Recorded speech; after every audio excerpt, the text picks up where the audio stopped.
Every day, human communication cracks under pressure. When stress hits, our default reaction is to throw up a shield of defensiveness and look for someone to blame. If you look closely at collapsing businesses or failing relationships, the cause is rarely a single massive betrayal. It's usually the slow accumulation of ego-driven friction. People stop listening because they're too busy protecting their own position.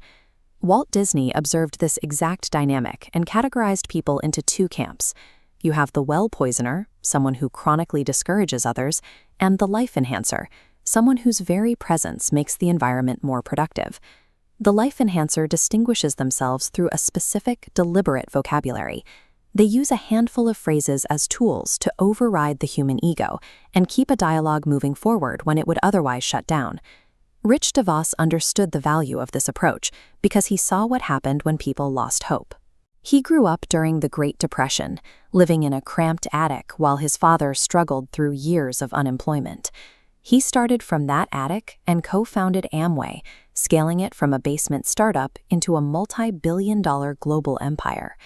To manage an organization of that size, and eventually an NBA franchise, DeVos treated basic phrases not as social pleasantries, but as a deliberate strategy for managing human behavior. He viewed optimism as a calculated choice, executed through three distinct categories of language. The first category is the erasers. This tool is built on two simple phrases, "I was wrong" and "I'm sorry." These phrases act as a psychological circuit breaker. When two people are in conflict, their egos naturally form a defensive wall. Uttering an eraser phrase immediately moves the conversation away from defense and toward a solution. DeVos realized the power of this when he argued with his wife Helen over her cataract surgery schedule. He complained about the inconvenience of her staying overnight at the hospital until he actually watched the procedure. Seeing the precision required made him realize how little he understood, forcing him to admit he was wrong. His son Doug used the same tactic to disarm parental anger. After coming home an hour past his curfew, Doug skipped the excuses and immediately said, "Dad, I was wrong, and I'm sorry." The conflict ended before it could even begin. An eraser phrase is a strategic sacrifice. You trade your personal pride for the long-term health of the relationship. The second category is the igniters. These center on the phrases, "You can do it," and "I believe in you." DeVos learned this from his father, who remained optimistic even after losing his home in the Depression. That constant encouragement gave DeVos the psychological safety to take massive risks later in life, because failure was never framed as a final verdict on his ability. This becomes vital in high-stakes environments. When DeVos bought the Orlando Magic, he saw young athletes battling the pressure of million-dollar contracts and constant media scrutiny. They were talented, but they were paralyzed by self-doubt. DeVos would walk into the locker room and bypass the technical talk. He'd look at the players and inject belief by asking, "Why not us? Why not now?" The mechanic of an igniter is a transfer of confidence. By placing the weight of their own authority behind someone else, a leader provides the validation that person needs to finally take action.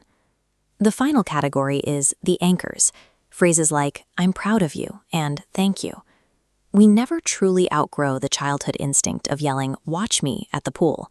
Adults just seek that same recognition through their workplace performance. If effort isn't acknowledged, the motivation to repeat that effort disappears. DeVos built this need for validation into the very structure of his business. Titles like Emerald and Diamond were created to provide public recognition. People worked harder for the title than the money because the title proved their peers were actually paying attention to their work. He applied this across the board. When he finished a major high-rise, he held a banquet specifically for the construction workers, the people who actually poured the concrete. He wanted them to know their labor was seen by the person at the top. Anchor phrases reinforce specific behaviors. When people feel their individual contributions are valued by the group, they are more likely to stay committed to the group's goals. These phrases aren't just polite habits, they are a deployable skill set. You don't have to be born a life enhancer. You can choose to use the vocabulary. When an entire team or family adopts this language, the friction of cooperation drops. Trust becomes the baseline, which allows the group to move much faster toward its objectives. We can see the physical evidence of this in Grand Rapids, Michigan. The downtown was revitalized because local leaders fostered a culture of mutual gratitude. This atmosphere made it easier to secure the donations and government cooperation needed for such a massive project. These 6 phrases are the micro-interactions that make large-scale success possible. By removing the ego's friction and validating effort, they create the trust required to build an organization or sustain a family. You can adopt this role today. The next time a conversation grows tense or a colleague succeeds, choose your words carefully. Whether it's a spoken apology or a simple note of thanks, you have the power to change the environment around you.